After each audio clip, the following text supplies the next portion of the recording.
안녕하세요, 저스티스입니다. 이번 시간에는 세계의 패권이 아시아에서 유럽으로 넘어가는 시작이 된 16세기 포르투갈의 아시아 항해에 대해서 알아보도록 하겠습니다. 여러분 재밌게 보시고 좋아요와 구독 부탁드리겠습니다. 15세기에 포르투갈이 아프리카 해안으로 남아한 이유를 먼저 알아보도록 하겠습니다. 우리 모두가 알고 있는 것과 같이 스페인과 포르투갈은 기독교와 이슬람이 만나는 경계에 위치한 나라로 15세기 이베리아 반도는 이슬람의 지배를 종식시키고 기독교를 회복하려는 노력을 계속하고 있었습니다. 이슬람과 기독교 간의 치열한 전투는 포르투갈에게 심각한 타격을 주기도 했지만 포르투갈의 엔리케 왕자는 결국 1415년 아프리카와 유럽, 지중해와 대서양의 유충지인 세우타 정복에 성공하였죠. 그리고 그는 그대로 모로코 내륙 지방으로 진격할 것인가 아니면 아프리카 해안을 따라 남하할 것인가 하는 문제로 고민하다가 해안을 따라 남하한 후 배후에서 모로코를 포위하기로 결정하였습니다. 따라서 포르투갈은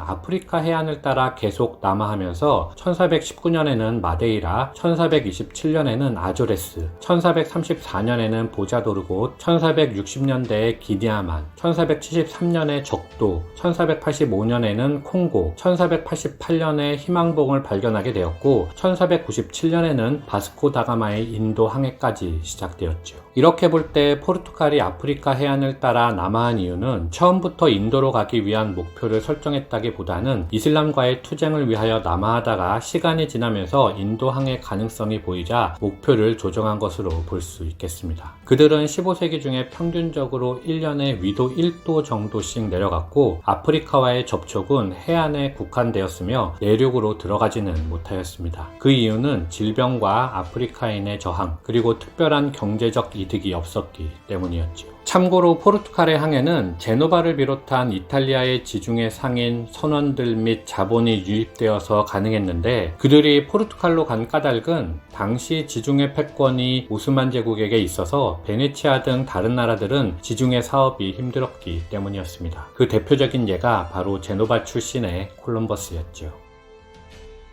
바스코 다가마 이후 유럽인의 꿈이었던 인도 항해가 가능해지자 포르투갈인들은 아시아의 해양 세계로 들어가게 되었습니다. 당시 인도양을 중심으로 하는 상업 무역 체계는 정화의 대항해 편에서 말씀드린 바와 같이 이미 형성되어 있었습니다. 아덴, 소팔라, 캘리컷을 연결하는 아랍권을 말라카가 연결하여 동쪽의 자바, 중국, 일본, 필리핀에 도착하게 하는 루트가 이미 완성되어 있었죠. 다시 말해 포르투갈은 아시아에서 새로운 무역 방식을 창출한 것이 아니라 이미 잘 만들어져 있던 체제를 비집고 들어간 것이라 하겠습니다. 그런데 여기서 드는 의문이 하나 있습니다. 당시 신대륙을 발견할 만큼 항해술이 발달한 스페인은 왜 아시아로 항해를 하지 않았는가 하는 것이죠. 그 이유는 스페인은 서쪽을, 포르투갈은 동쪽을 차지하기로 약속한 토르데시아스 조약 때문인데요. 조금 더 들여다보시고 싶으신 분들께서는 콜럼버스와 토르데시아스 조약 편을 참고해 주시면 좋을 것 같습니다.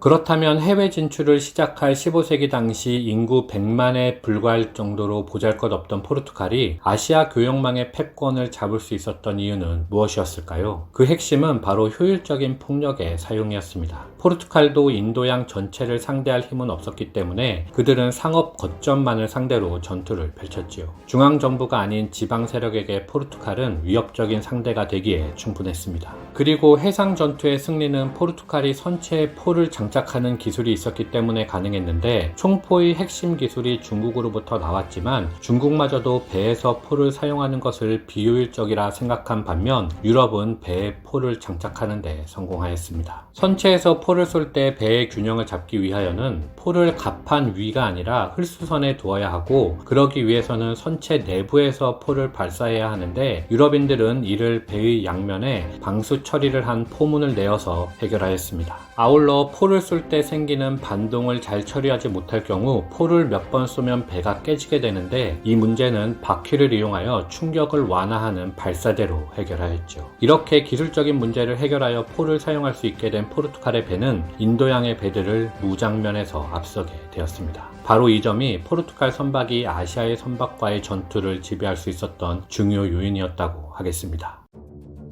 1502년 바스코 다가마가 캘리컷에 도착했을 때 그는 무슬림 선단을 격침시킨 후 800명의 귀와 코, 손을 잘라 캘리컷의 지배자에게 보내면서 카레라이스를 해먹으라고 말했다고 하는데요. 이렇게 유럽인들은 인도양과의 첫 만남을 시작했습니다. 이후 1509년 포르투갈이 인도양에서 벌인 첫 해전인 디우 전투에서는 알부케르크가 이끄는 포르투갈 선단이 맘루크와 구자라트 연합 해군을 격파하며 인도로 가는 해로를 열었는데 이후 인도양의 배들은 포르투갈의 통제를 피해 다녀야만 했습니다. 1510년에는 서해안의 고아를 차지하며 그동안 레반트로 향하는 향신료 무역을 지배했던 구자라트 상인들을 통제하게 되었고, 호르무즈는 레반트 지역과 페르시아를 향한 항로를 통제하는데, 콜롬보의 요새는 오만해와 벵골만 사이의 교역을 통제하는 데 사용하게 되었습니다. 그리고 말라카를 동쪽의 중국과 일본, 서쪽의 벵골만과 인도양을 잇는 거점으로 사용하였으며, 기타 수많은 요충지를 점령하여 1571년에 이르면 소팔라와 나가사키 사이에 약 40여 개의 포르투갈 상관들과 요새가 생기게 되었습니다. 그 중에 핵심은 인도의 고아로 이곳을 중심으로 포르투갈의 군사, 행정, 상업이 이루어지게 되지요.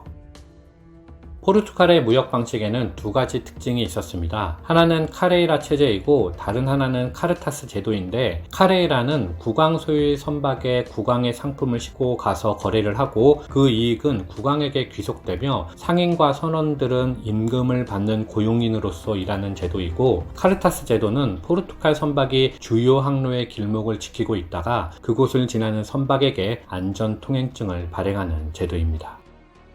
기본적으로는 후추 등 향신료를 갖기 위함이었습니다. 포르투갈은 이를 위하여 인도로 구리를 가져갔는데 그것으로 구리 무게의 2.5에서 4배 정도의 후추를 살 수 있었죠. 코친이나 킨롱에서 구한 후추를 자국으로 가져가면 이윤이 대략 100%를 넘었다고 합니다. 그 외에 생강은 카나누어, 계피는 실론에서 구하였죠. 하지만 상행위보다 더욱 쉽게 이익을 취할 수 있는 방법은 위에서 말씀드린 바와 같이 카르타스 제도를 이용하는 것이었습니다. 카르타스 제도는 해적 행위 혹은 약탈이나 다름없었기 때문이죠. 향신료는 워낙 산지가 넓게 펼쳐져 있어 독점이 불가능하여 통제하기가 쉽지 않았기 때문에 시간이 가면서 포르투갈은 카르타스 제도를 통한 이익 수치에 더욱 치중하게 됩니다. 여기서 우리는 또 한 가지 의문을 제기할 수 있습니다. 스페인은 서쪽으로 갔다 하더라도 16세기에 포르투갈이 아시아 교역을 독점하는 동안 왜 영국이나 네덜란드 등 다른 상업 국가들은 이러한 막대한 이익에 도전하지 않았나 하는 것이지요. 그 이유는 포르투갈 왕실이 후추 등을 가지고 와서 유럽에 팔 때에는 각국의 상인들에게 위임했기 때문에 타국으로서는 굳이 비용도 많이 들고 위험한 아시아 항해를 할 필요가 없었기 때문이었습니다. 특히 아시아의 바다를 지배하기 위하여 포르투갈은 엄청난 인구 유출을 감내해야 했는데 16세기의 포르투갈 해외 유출 인구는 약 10만 명으로 추산되며 이것은 전체 인구의 약 10%에 해당하고 남자 인구로만 따진다면 약 35%의 비중이었습니다. 네덜란드나 영국 등 다른 나라로서는 이런 정도의 큰 희생을 치르며 해외 사업을 벌일 이유가 없었던 것이었죠. 하지만 17세기에 들어가면서 포르투갈 왕실이 유럽 내 향신료 판매를 일부 상인에게 한정시키게 되자 네덜란드, 영국 등의 상인들이 직접 나서서 항로를 개척하게 되는데요. 그들은 동인도 회사를 통하여 해외 항로를 개척하게 됩니다.